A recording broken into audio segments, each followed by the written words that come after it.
right, guys. Good morning and welcome to today's episode of Market Check. I'm looking forward to some of the discussion back and forth. We were having some fun before the show got started. You guys know we love to talk trash on this show, and we've been talking trash between each other, of course, for the last few days, few weeks. So kudos to Will's outlook. He won this round. Shout out to you, Will. Even if we'll debate, I'm sure the causes of the pump on this show, but the big news in the room, right, is that Grayscale got, or not that they got their ETF approved, right, but they did win their case against the SEC, which probably does open up the door for a favorable decision as far as an ETF decision goes. This is for the Grayscale Spot ETF, I believe. I do believe this is for the Grayscale Spot ETF. Which would be huge for the space if it's approved, right? I mean, we talk all the time about how flows and liquidity are going to be, if we want Bitcoin to push and be, once again, a multi-trillion-dollar asset, it's probably going to need institutional flows. It's probably going to need passive flows. We can argue about whether or not that's good for Bitcoin, right? The ethos of Bitcoin versus the price can be two separate things. But, long-term price predictions for Bitcoin, this certainly seems like a good thing. I think in the immediate term, the question is, do we decipher this move as the reversal point before a higher leg? Or is this, just a short squeeze before possible trend continuation lower? And right now we are kind of in that spot where, we are diddling in the middle right here. If you didn't have a position from the lows, you probably don't want to be longing here. And if you're looking to, be bearish, you probably want to see a little bit of distribution here first before popping a short open. I talk all the time about violent moves, and what tends to happen after they occur is that the market will go sideways for a certain period of time, waiting for open interest to rebuild within local ranges. And within the last local range we were just in, we absolutely just popped shorts, right? A lot of altcoins just squeezed to the moon, like 10 to 15% in 1 hourly candle. We should have probably gotten a lot of OI come off the board on at least altcoins. I haven't checked the open interest profiles for altcoins, but I did check Bitcoin, and I was a little bit surprised that we didn't have more shorts closing on that pop. So I am going to take note of that over the next few days, and I think it'll be something to build off of. Of course, we'll see, right? But yeah, no, I mean, equities kind of led the way with the overnight squeeze, and crypto followed through with the ETF, or not the ETF, but the Grayscale decision against the SEC. No matter what your positions are, I think we can all agree that the SEC sucks. So I did like to see that for the crypto industry as a whole. But enough about my stance. I think this is going to be an entertaining show. So I'm going to open the mic for anybody who would like to gloat, to do anything. I mean, we can do whatever we want on this show. I mean, Tommy, I have a question for you, Tommy. I've got a question for you, because you said something interesting on your opening statements. You said, congratulations. You said, congratulations, Will. You were right. I have a question, Tommy. If you were to run into somebody that won the lottery, would you say, congratulations, your skill caused you to win the lottery? Sometimes it's better to be lucky than good, right? I'm going to identify. That's it. I'm going to identify. The Bulls got bailed out. The Bulls got bailed out by a news-driven catalyst. Okay. They didn't know it was coming. It was in the chart. It was in the chart. It was in the charts at 25K. The charts always know beforehand. No, you didn't. Okay. No, you didn't. I'm going to show you. Congratulations. You stopped me out in profit. I will be back hammering the ask. This ain't over yet. You got bailed out. All right. You got bailed out at 25K. You didn't know that ETF shit was happening today. None of the Bulls did. Don't get cocky about it. I didn't need to know the ETF information. I'll basically say that. All right. I didn't need to know it. And we talked about this. I discussed this. It wasn't a guess. I told you guys my catalyst yesterday in the Giga Chat. Remember? I told you. I gave you the exact reason in the chart. Nothing to do with anything outside of the chart. What do you see there, Will, Tucker? I will say this. Will, do you see my hammer? here's the deal. It's gonna be up here for a bit. All right. We're not gonna like immediately inverse bark this. Will, I'm happy you're making money. Nice trade. Nice trade. And I also do think it's You got me at the highs. You got me at the highs. I did. But I wasn't trying to get you. I wasn't it's not a personal thing. All right. I know. But yes, what It's all what good. annoys me is that all what good. annoys me about news-driven cattle. Okay, first of all, this is great for the space. I like when stuff like this happens for the space. Okay. What is so annoying as a trader, though, is that this just messes up all of the data that I've been meticulously combing through for months, because you just get like this crazy impulse that messes up all of the flows, and it just throws the whole system off. So now I have to recalibrate the entire system, and then you have to try to figure out where you're at within this bigger picture, because we haven't had any, over the past 45 days, crazy statistical outlier type of news. So from a trader's perspective, it's like, damn, now it just like, I was watching all the flows, I was watching all the volumes come in, and now I have to try to like decipher, how much of this volume is coming from like the right places. What's the probabilities it's going to get sold off? If it does sell off, where's it going to hold? Where's it going to go to? So from a trader's perspective, I'm just like, come on, I just had this whole model built, and someone stepped on my Lego village, and that just annoys the hell out of me. But if it means that the SEC loses against Grayscale, I can't be that mad about it. Maybe it was a worthy sacrifice, but now I got to rebuild my system. It just that's annoying. That's a little annoying. But Will, nice trade. Thanks, man. Appreciate it. Let's coming out of my mouth. You have to know that, Will. I know they sting little. It stung a little me up the top when I was like, really? I was like, you're not gonna do that last stab, and it just didn't happen, and that made me even more confident, to be honest with you, at these lows that we were gonna bounce. There was just too much. There was too much flow here. Like there's too much liquidity in this area. It holds support. So you're saying it was in the charts, right? I'm going to show you. All right. So Tucker, Exhibit A. All right, Exhibit A. Go ahead and run that angled line on both those low wicks. But hang on, before we do that, we're at 10 likes right now. We got 44 people watching. We can't even talk about a wick until we get to 20 likes. Like we cannot talk about wicks until the likes have doubled. Guys, if you're enjoying the stream so far, I know we came in a little bit hot. Things happen quickly in this space. Please consider liking the video. We got 44 people watching. We got 12 likes. We got to get to at least 20 likes. The goal for the video live is 30. That's always our goal. But just to start off, let's just start with 20. We'll do a partial TP at 20, and then we'll look for the breakout to 30. All right, we're at 20 likes. Thank you so much, guys. Now we can talk about wicks. All right, go ahead. So my biggest identifying factor was basically you had the angled wicks moving to the upside. You got a compression move, essentially. So if you to draw a line across the entire highs there around 26.5, just draw a line straight across 26.5 at the highs. These highs? Yep. So if you see there, you got a double top pattern. You basically got a flat top. I was expecting either they were going to come up and retest that or violate it, right?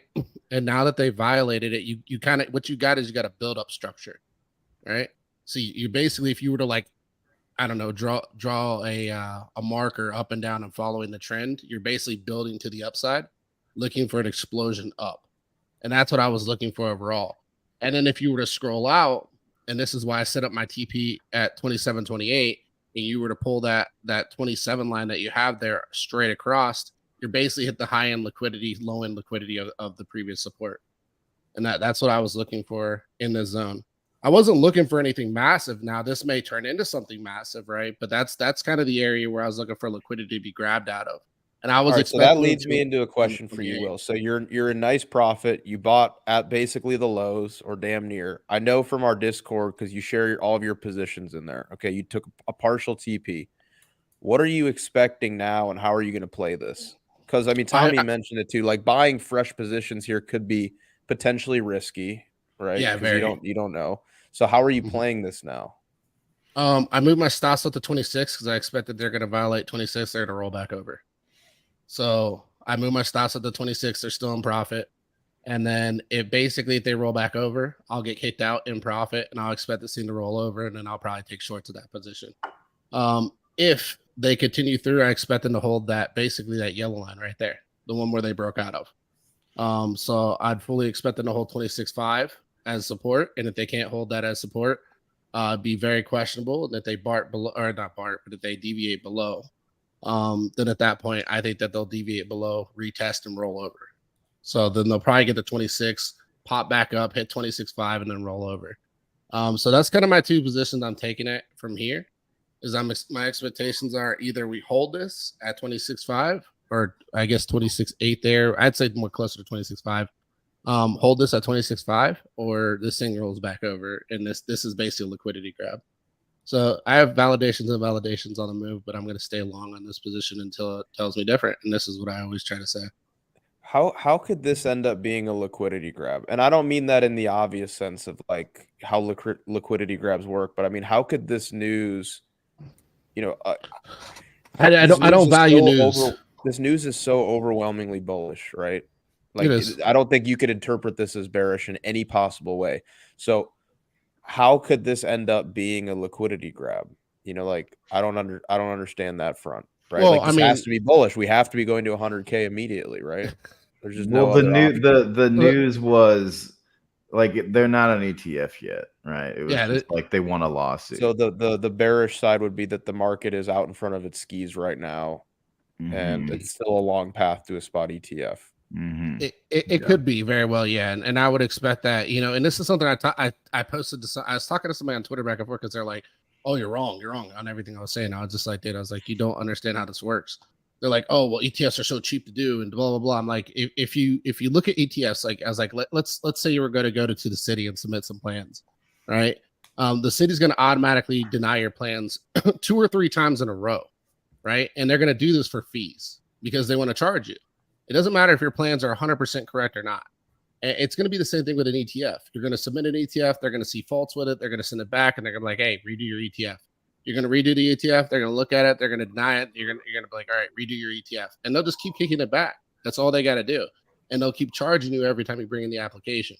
So at this point, they've been ordered to review it again, right? That's what happened. That's basically it. They said, "Hey, they have a right to be seen, and you need to review this again," because they were basically just flat out saying, "Hey, we're not even going to consider it," right? And that was what the lawsuit was over. The lawsuit was over them stating we're not even going to review it because we don't see crypto as an asset. And now what the bullish side, I do want to point this out too. I think this is a very good catalyst for crypto, and I want to really elaborate on this because what the judge is saying by this ruling is saying that, hey, crypto is an asset, regardless of ETF or no ETF, right? And I do want to acknowledge that because I think that could start that whole scenario where I said where like if this thing doesn't end up rolling back over, that's your catalyst right there. And I know it sounds dumb, but it's just the fact that every time the SEC loses, now remember what happened with XRP when the SEC lost? It created a multi-week uptrend, right? It created that exit liquidity for a long period of time. Now we could crab walk sideways too here, right? That's another thing too. We could just be hitting that liquidity zone and just literally run sideways. But I would imagine it, and this is something we talked about too, Tommy. If you're going to hold sideways here, it's going to be more bullish than it's going to be bearish at this point because you've reversed the market. And if you hold support and run sideways, yeah, good luck. That's not going to roll back over. I don't know. What's your guys' thoughts? I think is the most bearish or bullish catalyst to come out of the SEC grayscale decision is that I do believe it will eventually lead to liquidity coming into crypto. And I think that's ultimately the most bullish thing that can happen for the space. So from that standpoint, like I get bullish, but from the standpoint that this isn't exactly a an immediate term thing to where that liquidity can enter crypto right now. And right now, the inflows and outflows of crypto just indicate that people are still leaving. So I think we need that dynamic to change before I expect, too much beyond what we're seeing to the upside. Yeah, and that, wiped out quite a few participants last week, right? Or was it last week or was it 2 weeks ago? Jeez. Sideways markets rot your brain, boys. Well, they make you see things that may or may not be there a lot of the time. And this is why I tend to, a lot of the time, even though I set up a lot of different setups, I tend to sometimes just go back, wipe my chart, and look and see what I'm seeing, right? And I can tell you, Bitcoin looked like absolute garbage the other day. It looked horrible. And I was just like, dude, I was like, I got to take a position on this based off of the technicals, not off the look, right? And the look looked bad, but the technicals were telling me higher low, higher low, higher low. So I was like, a pop here at minimum to come up and grab liquidity at the lows, which is exactly what happened, by the way. And this is why I said 27, 27 or 28. And I do want to point this out because this is massive, right? And I don't mean massive on the move. I mean massive because this could be the attempt to retest 28K, the low, and then roll over hard. Yeah. Because whenever a hard rollover happens, it does a full retest of the breakdown, right? And a lot of people get really bullish at the breakdown. They end up being the exit liquidity of that breakdown. So you have to be really careful. I remember one BART in particular that did take me out of a position I had a lot of conviction in. And it was back in, I think, April of 2022. We BARTed from like 36 to 39K or 37 to 39K in New York session. And then like the next morning, by the end of the next day's session, I think we were at like 35K. Somewhere at the very end, they had a little BART that took people out of position. I would say bulls are not out of the woods until you hit like 29, right? I think you get to 29, you recapture the lows, you have potential to reverse back up at that point. But I think if you stay below 28, 28.5, you are risking buying the top of this move and it rolling back against you. This is why like I took the position yesterday and not today, right? Because I was like, if we're gonna go up, we're gonna do it now. We're gonna retest, and then we're gonna probably roll over. And this was my 27, 28. This is why I put exact prices for my TP, right? I didn't say, hey, I'm just going long, like a lot of people do on Twitter. I said, I'm going long.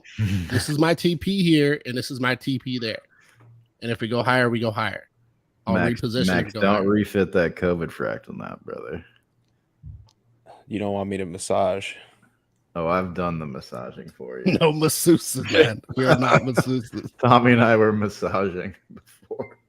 I've been following this the entire time.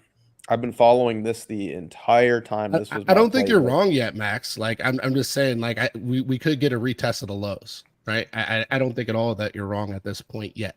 I think Will agrees with you, Max, in the sense that if we fail to break above 28, it's probably even more bearish than we thought. Yeah, yes. That's exactly what I'm saying. Yeah, Max, I was playing with that one. I was playing with that one too. Like we spend the rest of the week up here and then start September off just horribly. but the thing that I'm stating though here is that I saw the opportunity for a long, so I took it, even at the most inopportune time. No, Will, right? you did. You nutted up and you did it, man. Like you put it on the table, and that took balls because it looked terrible. And I mean, the truth of the matter is, like, there were a lot of risk off signals, but it was not easy to buy that support, and you did it.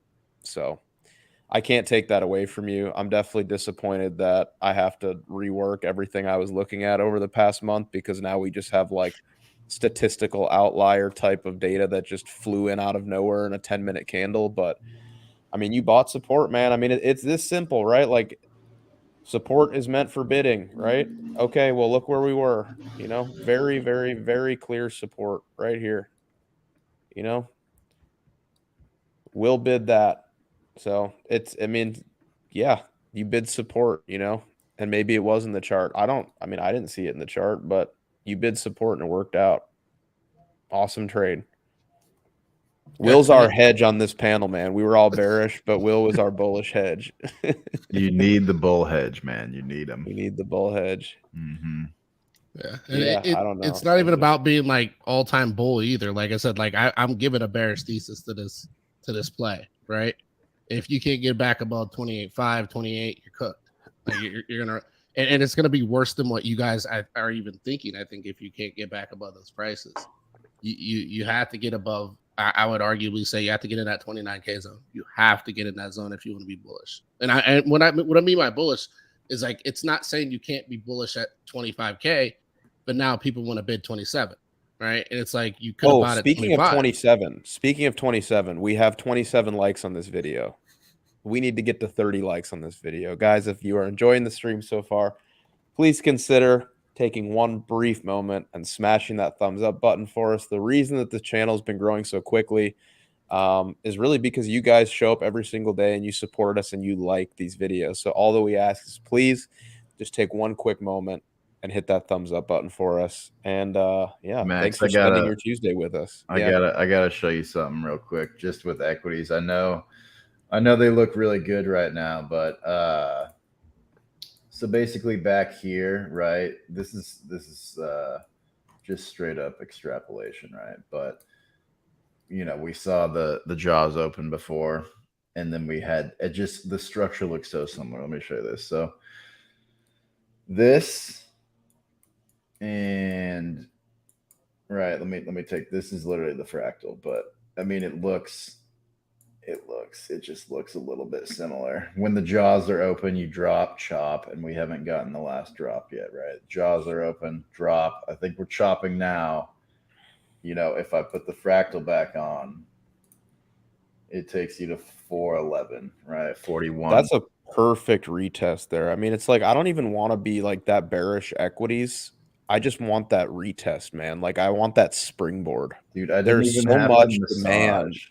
There's so much demand at 4,100. I mean, we spent what 9 months accumulating under 4,100, and we didn't really ever retest it. You don't have to come back and retest it, right? But my God, it would be like, I mean, it would be harmonious. I mean, that's like this. That's an Olympic springboard right there of 4,100. So it's like that. Then it's a fun area to play around in. In my opinion, that's like the same equivalent of 25K for Bitcoin. Like that level is such strong support, where then, you know, it gets into a fun debate where, okay, we're going to bounce off of 4,100 most likely. Do we bounce up, you know, from 415 up to 450 and put in a lower high complacency shoulder, or do we springboard to all-time highs? It's a really fun question to kind of play around with because, I mean, look, either way, you know, if you can pick that bottom off of 415, it's going to be fantastic no matter what. You know, you guys want to see the funniest? You guys want to see the funniest chart? Pull up Cardano. Put it on the weekly. Cardano. Oh gosh. It sounds horrible. All right, put it on the weekly. Scroll way out. Just draw a line straight across that bottom. That's tough. That's a tough looking chart. Right here. Yep. I don't know why. That's all I can say. I don't know why. It doesn't want to go lower. I mean, yeah, you're probably like in here somewhere, right? Yeah. Tucker, can you do me a favor on that chart? Draw a horizontal line from the very first tick. The opening tick. Yeah, that's why. Right there. Yeah. Yeah. Yep. You see that time and time again. Like oftentimes a very obvious overlooked support or resistance level is like the opening tick. the very first tick. Like the wick or like the it's not going to be perfect, right? But like the first day's trading session or something, you know, like right around there. Yeah. Sometimes it'll bounce body, sometimes it'll bounce wick. Like it's that liquidity zone. It's like almost think of it as like your POC, right? And as long as you remain above, you remain above. And then when you go below, that's kind of your undervalued area. And that's the way I always look at it, right? I'm like, all right, are we above or below POC? And right now we're still above POC. So arguably ADA could see lower, right? But I like this area for bidding personally, just because the bounces stay continuous. They just like to play in the zone until it doesn't, right? Everything does until it doesn't. But these are kind of the plays that I've been looking at to kind of hedge my Bitcoin position. So I'm like, okay, how does this look against Bitcoin? How does this look against Bitcoin? And when I see a lot of these, they just continue to bounce these lows and continue to hold these lows every single time Bitcoin bounces. A lot of these things could be floored, by the way, you know, and that's an interesting discussion as well, where like in theory, you could see Bitcoin pull back to 20K before the next halving, And a lot of altcoins, again, like they'll dump, but then, they'll squeeze and recover every time Bitcoin, squeezes a little bit. But a lot of these altcoins, I mean, they could have bottomed a year ago, and they're just they're just going to sit here on the floor and do nothing, So in a sense, it's like the opportunity cost of having your money tied up in something that's going to perpetually move sideways for the next 12 months might not be the best use of your money, but also you might not be facing a ton of downside. But speaking of Bitcoin, Tucker, maybe something interesting I know you have on your watch list is Mara. Some of these Bitcoin miner stocks are just ripping right now. Look at that. I think Mara was up. Miners need Grayscale's ETF to be approved. Look at Mara, man, 25% candle. That is massive. It's filling that gap though. I'd be kind of careful there. Yeah, it's coming to fill that gap. That's the tough part, is trying to balance out how bullish the news is with the fact that it is kind of coming into a perfect retest of overhead supply and then, gaps for Bitcoin miners, and then also Bitcoin CME futures just filled in a gap. So I don't know. It's a weird spot, man. Honestly, like I'm probably just going to sit out for like the rest of this week and just kind of wait and see what happens. Tommy, what are you thinking about this? I see you got to be analyzing this from like a trader's perspective right now. What are you seeing? Is spot volume coming in at all? No, not really. There has been some, but compared to other like news-driven announcements this year, not really. It was mostly kind of unidirectional perps flow. Not even really squeeze. All coins are a different story, right? You had some decent squeezes on specific alts, and you can see their funding reset. But Bitcoin was pretty much unidirectional longs. I haven't seen which exchange was the aggressor necessarily, but looking at the like discrepancies, I think if you're bullish, you can't really love to see that Binance is still way more negative than Bybit across the board. And Bybit's funding is positive while Binance's is pretty negative for Bitcoin, actually. This is the most negative I've seen Binance's funding for Bitcoin in a while. Can you walk me through that? Why do you think that Binance is overwhelmingly negative funding for Bitcoin right now? It could be a lot of reasons. To be honest, I mean, people could.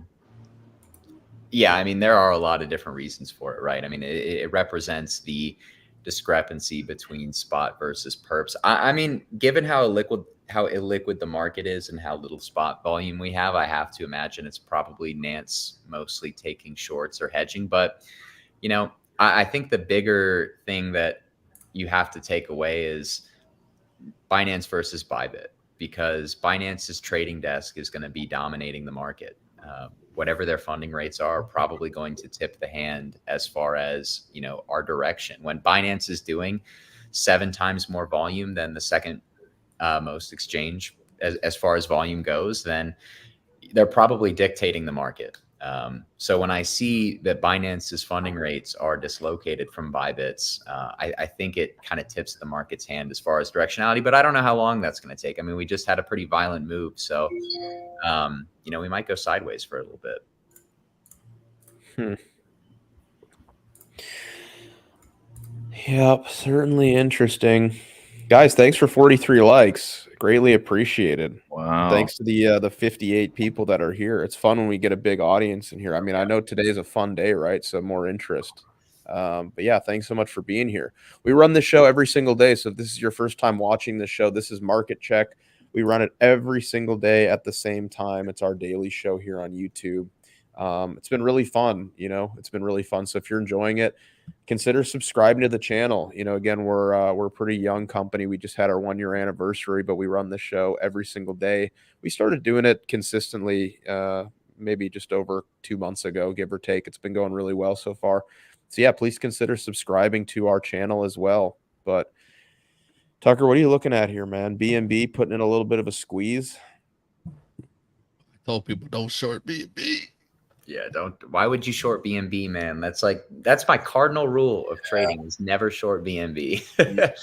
You can't. Just don't do it. Just don't do it. It's the one I say you don't do. What they do? No, I guess not that hard, man. It's hard for BNB, man. Yeah, I will say, look, man. I think I pointed this out in the Giga the other day. I said you get above 220, you're gonna freaking explode. Look at how hard it moved after 220. Look how hard it freaking moved. Just took everybody out, man. It blew every short out of the water. There's probably none left. Nobody's left alive in that position. I mean, you could say that completed the BART, honestly. Like if you were short BNB, you just lost your net worth. That's basically what happened. BNBs, it's making it overly difficult on yourself, in my opinion. I mean, look, you could long it, right? Like it's a good long when everything's going to be good because you understand there's the tailwind of CZ, but yeah, I mean, look, you just if you have a bearish outlook on the market and you're looking to express that bias by placing shorts, you got to know you're trading against the cartel. You're trading against the people that truly dictate where the money goes in this market. So BNB is just inherently going to be difficult. It does puke from time to time, but my gosh, when it squeezes, it does something just like this. No man left short. When BNB puts on a squeeze. Yeah, it looks like they're just pumping everything today, man. Yeah, today's a squeeze day. I will say this: I am. Because I do have some QQQ puts. They're getting squeezed relatively hard today. I still have 30 days on them. Like I bought 5-week outputs on them, and my initial entry was literally right where price is at right now. I'm down a little bit on them, but this is what I'm looking at with QQQ right now. So I'm viewing this for the time being, right? And unless we can start kind of chewing into it, I'm viewing this right here as, kind of like overhead supply. This is where Nancy Pelosi sold all of her stocks before the drawdown of last year. All right. So this was like where all the politicians got out. This is where all the corporate executives got out. After our first dip into this level, you can see, we shot out of it pretty quickly. And this is a pretty aggressive buyback, but in my opinion, I mean, this is still like, I don't even want to call it like the annoying, like, head and shoulders pattern. I'm not really approaching it that way. I guess in theory, it makes sense. You could until it invalidates. You could. I'm kind of looking at it like this. You're going to want to see, you're going to want to see it here. You're going to want to see this, and you're going to want to see us, kind of start working back down here. If you start flipping this level, if you get acceptance right back above here, then you're talking about, chewing into this supply, potentially going to an all-time high. But it's here. This is your spot. This truly is the spot. So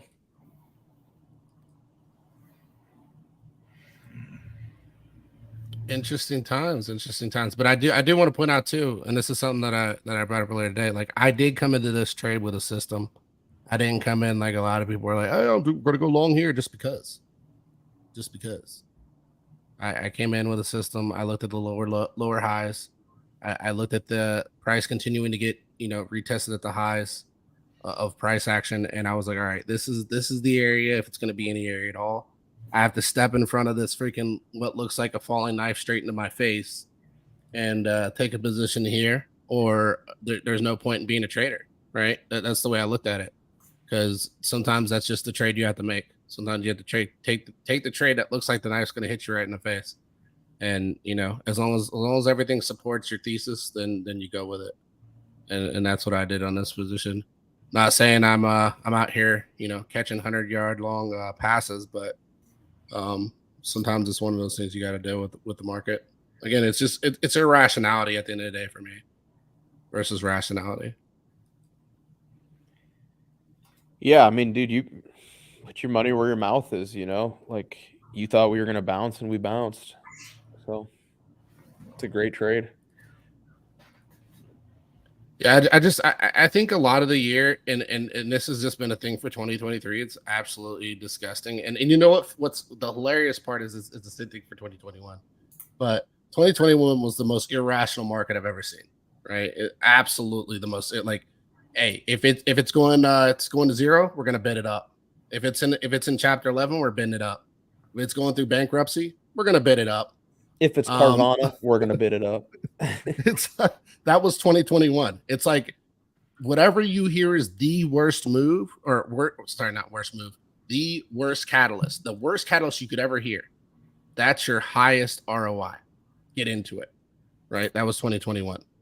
2022, exact inverse, right? It was okay. What's your strongest stocks? It's getting hammered. It's getting slaughtered, right?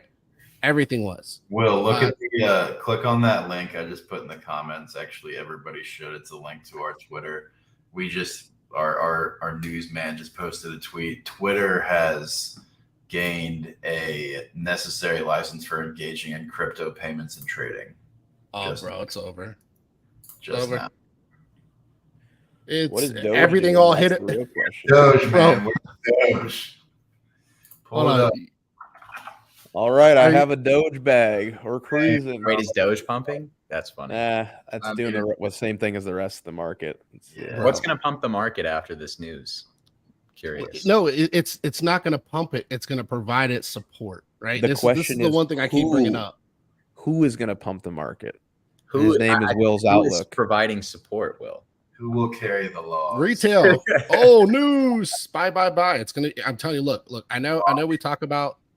I know. In stocks, it's easy to read. It's very, very much easier to read. I 100% agree. But I'm gonna point out one thing, and that's passive flows. It's much easier to read in stocks, but you can get retail, or at least the ones that are participating, to get into the mindset of now I need to start deploying capital weekly, bi-weekly, right? I need to continue to buy into crypto because this is the bottom, and a lot of time that carves out lows, right? And then you get big money movers that move in on that liquidity that's creating passive flows, and they're like, all right, these guys are just holding price here, so I'm going to come in and pop this up into a liquidity zone, see if they want to bid there, and then that's what creates the impulses, right? That's what created the impulses for this year, and really that could happen here, right? They could carve out this low, but again, I'm not going to state that until we get above 29K. That's my confidence zone. I'm more confident in the market at 29K, but I was confident on the move at 25K. Again, the move. I'm not confident that we're out of the woodwork yet. I do think this is one of those cases where if you get some certain bullish structural reclaims, it will be safer. It will be pretty safe to allocate. Because I think after a certain point, if you are able to flip, an inverse, if you are able to fully inverse BART it, completely flip that structure, and it's in confluence with equities potentially making an all-time high, then I think it's probably safer to allocate to risk in crypto again. But yeah, I'm kind of in the camp that I want to see how the rest of the week goes, because I'm not really buying the squeeze, particularly from spot. I'm not encouraged by spot participation right now that would allow for a giga pump, unless we get some news, right, where the SEC, this week or next week is like, okay, we'll approve the ETF. But that's likely. I think to kind of add to your position there, Snorlax, like I think, and I know we're talking about news, right? But I think if you're looking at it just from the chart perspective, I don't think spot comes in with real confidence until you get about 28, 28.5, right? And then they start bidding from there. And then you'll see spot flows a lot more even across the board versus right now. Right now, people are still sketched out. They're sketched out about the move. They're not confident in it. And if a market maker wants to take advantage of the current liquidity zone, they could push price up into those zones and cause, a catalyst of spot to start stepping in. And I'm looking at it from pure liquidity. I'm not looking at it from any type of news catalyst, because I know a lot of the audience, they may go off of news catalysts because they don't know how to read charts. I'm not saying that everybody doesn't know how to read charts, but there may be some individuals who don't know how to read charts, so they think news has more weight than it does. I think price has more weight than news does.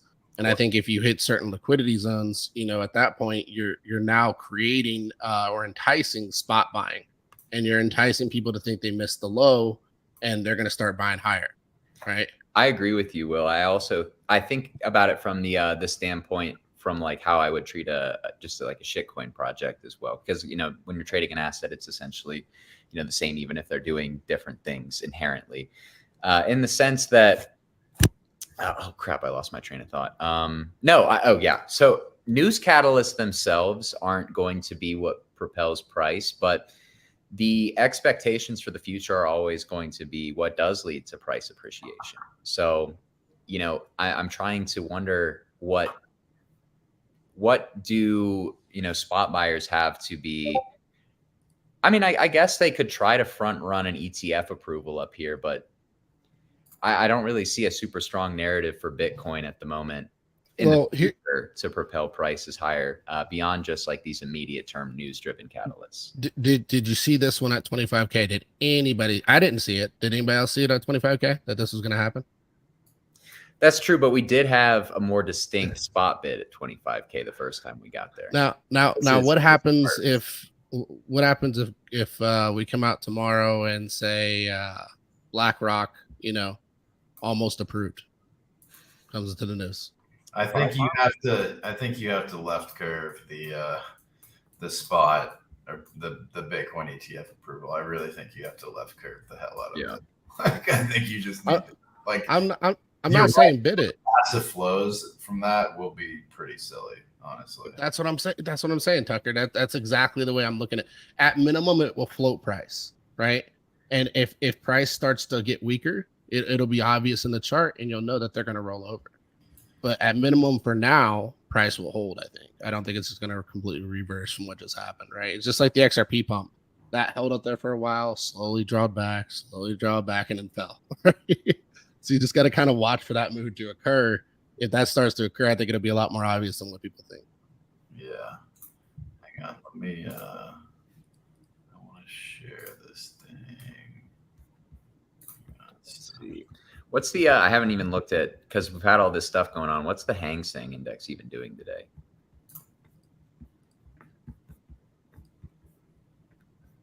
I think it's just everything's up today. He said just everything. Look at that. Look at this. This is spot versus stablecoin margin purse, right? Spot isn't even eclipsed the high from 26.7. Perps has. This is a perps driven squeeze, right? And if you zoom out on this thing, I mean, look at spot. Spot's been selling the whole time. Yeah, it's been selling off since that high that was formed. Yeah, right back there, Tucker. I mean, that is spot, right? You need to see a significant jump. But Tucker, that's exactly what I was looking for. I was looking for a trade squeeze. That's exactly what I was looking for. All right. It just everybody was way too bearish at the lows, and price was showing that. No, I know. In terms of continuation from here, right? Yeah. Well, I think you could look at it like that, or you could look at it like this, and I'll give you a little bit of a different thesis. If price holds above 26.5, you found support, right? If price falls below 26.5, you're gonna roll over. And I hate to sound like I'm the only one who matters, but like I don't. But I do think that these things are the factors, right? These are the factors. You need to hold support. Funny how you said that, Will. I don't know why. It was just funny. I think a lot of the time we just think too deep with these things, right? Just make a clear validation, and if it meets those criteria, just take it. Like I like to keep it KISS, man. I was taught this a long time ago. Keep it simple, stupid. You know, have your invalidations, your validations, and play off of those. And that's the way I play the charts. I don't come in here super bull or super bear. I know I sound super bull a lot of the time, but it's just because the reversals seem more obvious than they are. But you know, I would say arguably, you know, I think you have a very valid point, Tucker. Not at all trying to say that the point is invalid with the spot versus trade squeeze. And for those in the audience who don't know, basically what he's saying is that like long-term buyers are not buying. You're basically getting squeezed by traders, right? And that's what's happening. Mm-hmm. And traders are trading the market up based off of long positions. And that's what's happening right now. And what you want for true continuation is you want spot buying to start stepping in. But the the thing that I'm arguing right here, and I'm not really arguing, I'm just stating, is like if we can see a squeeze above certain price zones, I could see spot start to exceed trading, right? And that's where you have to watch for that flip. Yeah, is in those price areas. You want spot to be enticed by price moving up via longer traders. And typically when you get that first move where spot starts to outbid trading at that position, that's where you'll probably get your first rollback, right? Whether it's a continuation move or not, that's usually your top of move. That's your spot buying tops. Yeah. I mean, it's trying to move. Yeah, you could. I mean, if you do get spot bidding here, you could see some good continuation, but I don't know if they're gonna do it. I'd like to show you one small observation. I think Tommy's gonna like this one. Oh yeah. May I interest you in a POC, Tommy?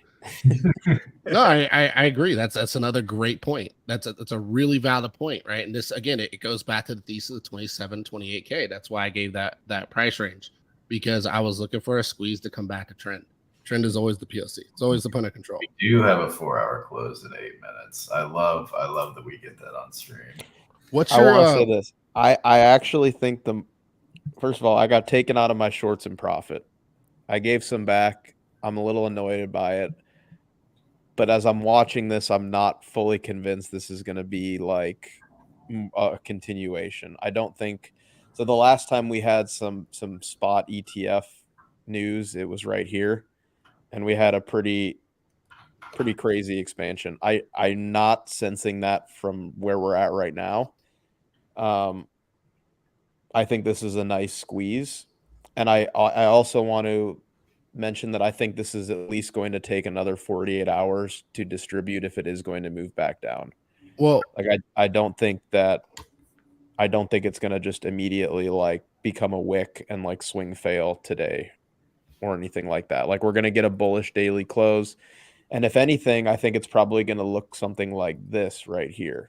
Like if we do end up going down, like it would be this, you know. I would say too, one thing to keep an eye on here is that one move over there in April, where we basically rolled below the POC and then rolled back above it and then rolled back under it really deep. Are you talking right? No. Where the POC is. So to your left a little bit, left. Okay, so right there. So kind of like where we ran under, deviated, and rolled back up to entice new liquidity, and then just continue to bleed from there all the way to the low. So that could be a scenario that could play out here too, that you'd have to be careful for, because that means they're going to take out all the shorts before they roll back over, if that happens. So at the time, I don't think that was. Wait, I can't like. Wait here, I can do this. At the time, I don't think that was a. It wasn't the POC, at the time. Actually, yeah. Oh yeah, no, it was. Yeah. Are you talking about this move right here? Yep, So down that move right up? there. Yep, and then rolled up and then just completely. Let's see how it looked below on this dump here. Okay, yeah. So that was our POC. So yeah, I mean, it's the same POC area too. It'd be interesting, you know. It's interesting, but yeah, I mean, this is an interesting area right here. What's your higher time frame POC of the entire? We'll say sideways chop range here, because arguably I would say this whole thing. I would say it's right at 24, 25K if I had to guess. Are you talking all the way back here, Will? Yep. Wow. Oof. Yeah, this is a pretty close second right here, though. Like it's almost dead equal at 19. Like this is a really, really. I mean, it's very close, right? Like you can see this. I mean, this is more, right? There was more accumulation here, but this is a close second, right? Let's talk about this. Right on. So in theory, high. If we accept below where we're at right now, we can come all the way back down to the lows. Yeah. Looking at that value area right now, I would say we're sitting right on the value area high. So for those who don't understand in the audience what this is, this is like a volume chart, right? So like where your volume steps in the heaviest are those really peaked out areas. Where your volume's the thinnest is those really pulled in areas. So that's why there's lines on the really peaked out areas to kind of show you where bounces could occur on a POC or just on liquidity in general, right? It kind of helps you identify support and resistance more or less is what I would consider it. If you need help doing that, it's really good for starters and stuff like that, but it's also good for kind of clarifying your positions if you're having a hard time figuring out, what the next move is for the market. There's just not a lot of liquidity up top right now either, is what it looks like. One thing to consider here, or I think it's important to note, is that, if we spend the next 6 months up here, we might have a point of control. Like this might end up being the point of control, like this. If we're considering all of this right in here, a giant range, we're still putting in price action here. Like we haven't broken out or anything. So you have to consider that, like, again, if we just literally sit here forever, like our point of control won't be here anymore. It will be up here. That's a long way to go, right? Like this is some serious volume. But also something to be said too, is if we drop down, and this isn't our point of control here, I just said this is like our almost point of control. If we did in theory drop down here later this year, and we held here for like a couple weeks, this would probably end up having more volume than the FTX low, and that would be our new point of control. So just to mention, like, it can change. Just because this is the profile right now doesn't mean it has to stay that way. So this value area high would be a very interesting retest here. But yeah, I consider this whole thing, Max, like one big trading range, right? So kind of how you drew that box over the entire range. Like this is why, like, I don't think it's out of the question that we could revisit lows, because this is one massive trading range. But I do want to say too that 25K is a strong position, because I would arguably say if you were to take a Fibonacci and you were to draw from the high to the low, that's your 50, right? And your 50 is going to be your strongest support and strongest resistance. And so a bounce there made more sense than a bounce lower. Yeah, and I mean, looking at this, I removed it, but if you put on the value areas, I mean, we held the value area of this range right here. I mean, that was like textbook, But yeah, we'll see. I mean, let's see what ETH looks like. I got to run though, guys. But good show. All right, see you, brother. See you, Will. Let's see what this looks like. So that's a little higher up for sure.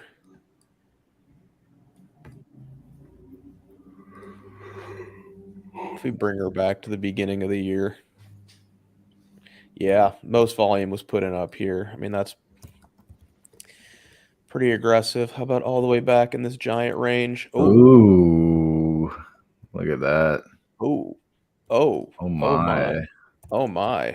Oh goodness gracious. Goodness. It's not looking good, bruv. Oh my goodness. Oh my.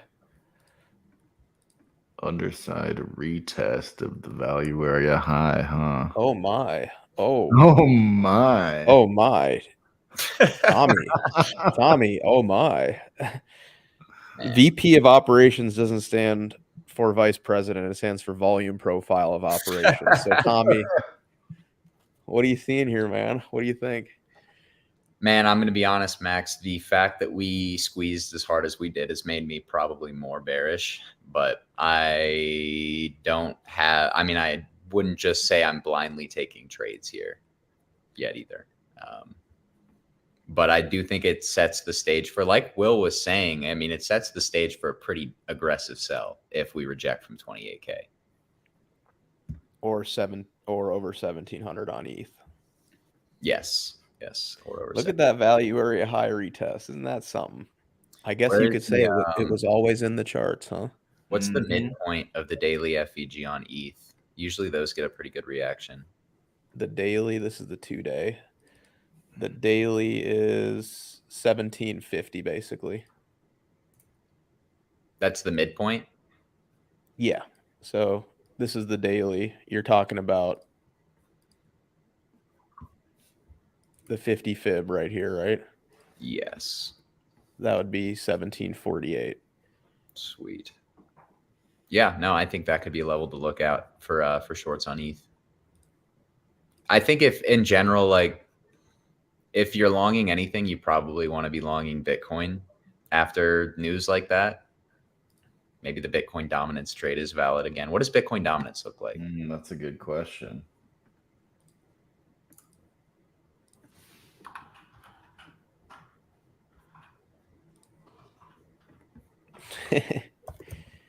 Pumping pretty hard on the 4-hour. Yeah, she's looking good. I got a bunch of old squiggly lines here, probably from an old stream. Where's that magnet at, Max? Where's that magnet?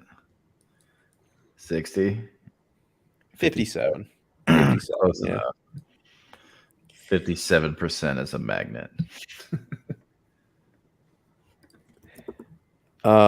Just like wow, 58 likes on the stream, guys. That'd be cool. I don't think we've ever hit 60 likes live. We've hit them on the replays. So there's 2 people out there who haven't liked the stream yet. Please consider. All right, now we're 1 away. Let's see if we can get to 60 live. That'd be fantastic. All right. Well, I mean, low key, I feel like we've probably talked about everything we possibly can today. I mean, it's interesting. I mean, it's definitely a squeeze day, right? You know, but the real question is, like, do we start to see some rejections here? I mean, tech had a nice squeeze back up to, you know, a really, really hot level.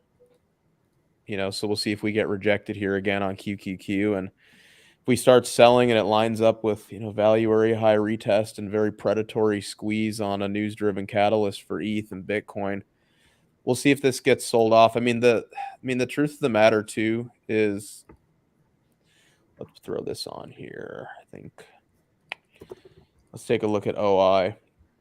The truth of the matter too is, if this does get sold back off, I mean, dear God, the throwback. There's so much long interest to just.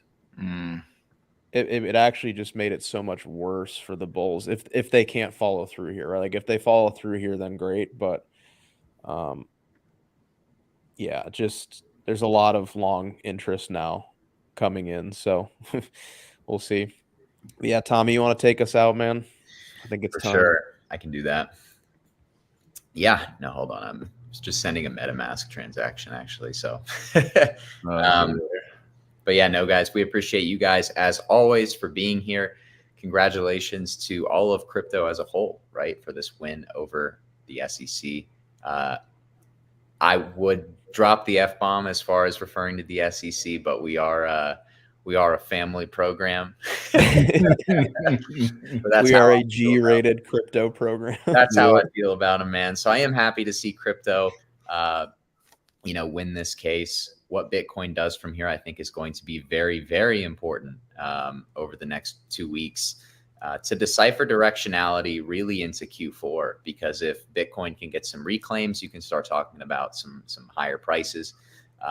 And if it doesn't, then you're probably talking about a pretty aggressive sell-off. So I think for me, the question is, was this just a headline-driven, you know, event?